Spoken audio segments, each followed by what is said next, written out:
हमारे धर्म ग्रंथों में शेष नाग, वासुकी नाग, तक्षक नाग, कर्कोटक नाग, धृतराष्ट्र नाग, कालिया नाग आदि नागों का वर्णन मिलता है। आज हम आपको इस लेख में इन सभी नागों के बारे में विस्तार से बताएंगे, लेकिन सबसे पहले हम आपको इन पराक्रमी नागों के पृथ्वी पर जन्म लेने से संबंधित पौराणिक कहानी सुनाते हैं।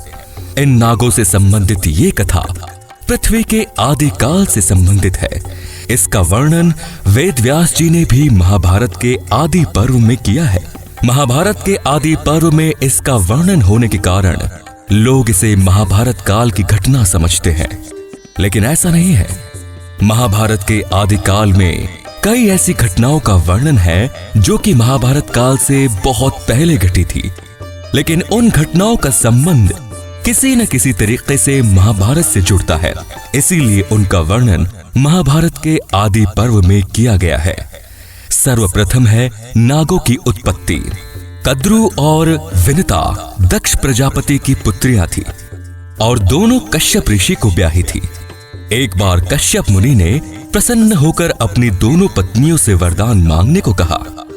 कद्रु ने एक सहस्त्र पराक्रमी सर्पों की मां बनने की प्रार्थना की और विनिता ने केवल 2 पुत्रों की, किंतु दोनों पुत्र कद्रु के पुत्रों से अधिक बलशाली, पराक्रमी और सुंदर हो।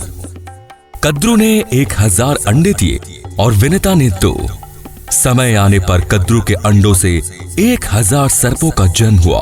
पुराणों में कई नागों का, खासकर वासुकी, शेष, पद्म, कंबल, कार, कोटक, नागेश्वर, धृतराष्ट्र, शंखपाल, कालाख्य, तक्षक, पिंगल, महानाग आदि का काफी वर्णन मिलता है।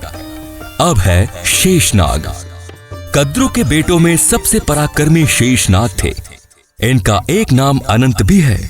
शेषनाग ने जब देखा कि उनकी माता व भाइयों ने मिलकर विनिता के साथ छल किया है, तो उन्होंने अपनी मां और भाइयों का साथ छोड़कर गंधमादन पर्वत पर तपस्या करनी आरंभ की। उनकी तपस्या से प्रसन्न होकर ब्रह्मा ने उन्हें वरदान दिया कि तुम्हारी बुद्धि कभी धर्म से विचलित नहीं होगी।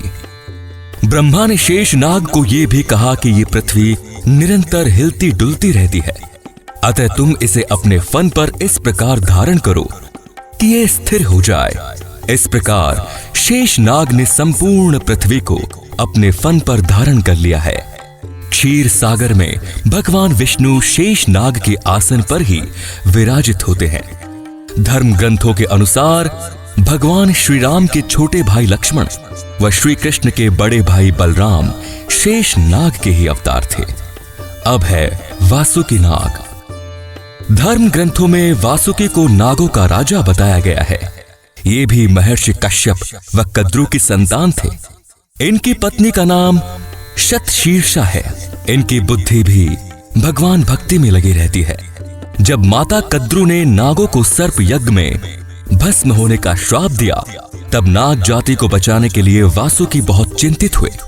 तब एलापत्र नामक नाग ने इन्हें बताया कि आपकी बहन जरत्कारु से उत्पन्न पुत्र ही सर्प यज्ञ रोक पाएगा।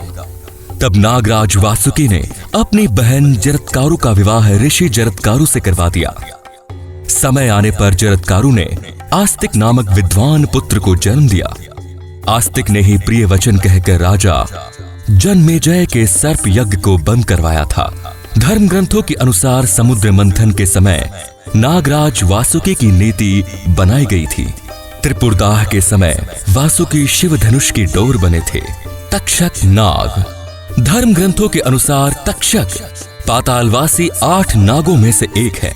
तक्षक के संदर्भ में महाभारत में वर्णन मिलता है। उसके अनुसार श्रृंगी ऋषि के शाप के कारण तक्षक ने राजा परीक्षित को डसा था, जिससे उनकी मृत्यु हो गई थी। तक्षक से बदला लेने के उद्देश्य से राजा परीक्षित के पुत्र जन्मेजय ने सर्प यज्ञ किया था। इस यज्ञ में अनेक सर्प आकर गिरने लगे। ये देखकर तक्षक देवराज इंद्र की शरण में गया।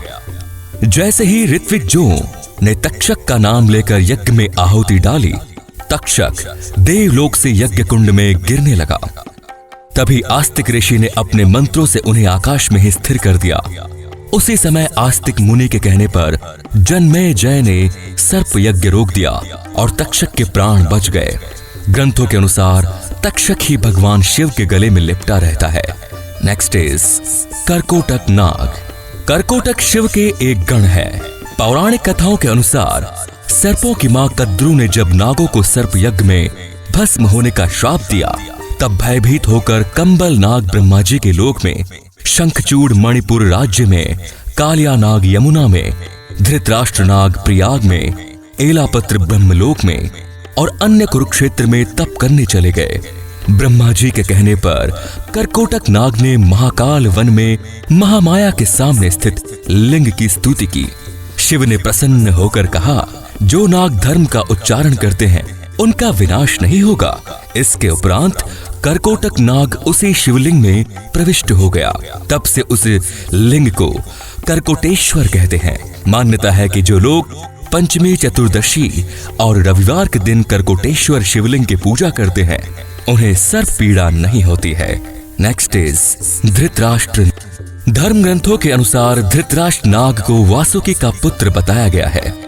महाभारत के युद्ध के बाद जब युधिष्ठिर ने अश्वमेघ यज्ञ किया, तब अर्जुन व उसके पुत्र ब्रभुवाहन के बीच भयंकर युद्ध हुआ। इस युद्ध में ब्रभुवाहन ने अर्जुन का वध कर दिया। ब्रभुवाहन को जब पता चला कि संजीवन मणि से उसके पिता पुनः जीवित हो जाएंगे, तो वो उस मणि की खोज में निकला। वो मणि शेष नाग के पास थी। उसकी रक्षा का भार उन्होंने धृतराष्ट्र नाग को सौंप दिया। ब्रभुवाहन ने जब धृतराष्ट्र से वो मणि मांगी तो उसने देने से इनकार कर दिया।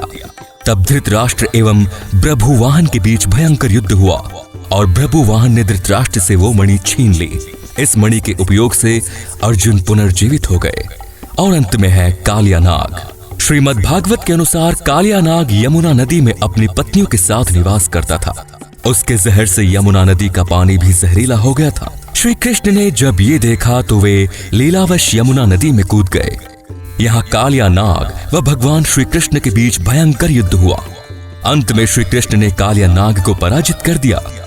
तब कालिया नाग की पत्नियों ने श्री कृष्ण से कालिया नाग को छोड़ने की प्रार्थना की। तब श्री कृष्ण ने उनसे कहा कि तुम सब यमुना नदी को छोड़कर कहीं और निवास करो। श्री कृष्ण के कहने पर कालिया नाग परिवार सहित यमुना नदी छोड़कर कहीं और चला गया। तो दोस्तों, हिंदू नेशन का ये आज का वीडियो आपको कैसा लगा, इसके बारे में आप हमें कमेंट्स में जरूर बता सकते हैं। और अगर आपकी कोई क्वेरी है तो वो भी आप कमेंट्स में जरूर बताएं, हम उसका समाधान करने की जरूर कोशिश करेंगे। और अगर आपको ये वीडियो पसंद आया हो तो प्लीज इसे लाइक कीजिए और ज्यादा से ज्यादा लोगों तक शेयर कीजिए, ताकि ये जानकारी और लोगों तक भी पहुंच सके। और हाँ, अगर आपने इस चैनल को अभी तक सब्सक्राइब नहीं किया है तो प्लीज सब्सक्राइब कीजिए और बेल आइकन को प्रेस करना बिल्कुल ना भूलें, ताकि हमारे नए नए वीडियोस की नोटिफिकेशन आपको मिलती रहे। तो चलिए दोस्तों, अभी दीजिए इजाजत। हमारी मुलाकात आपसे बहुत जल्द होगी हमारे नए वीडियो के साथ में। धन्यवाद।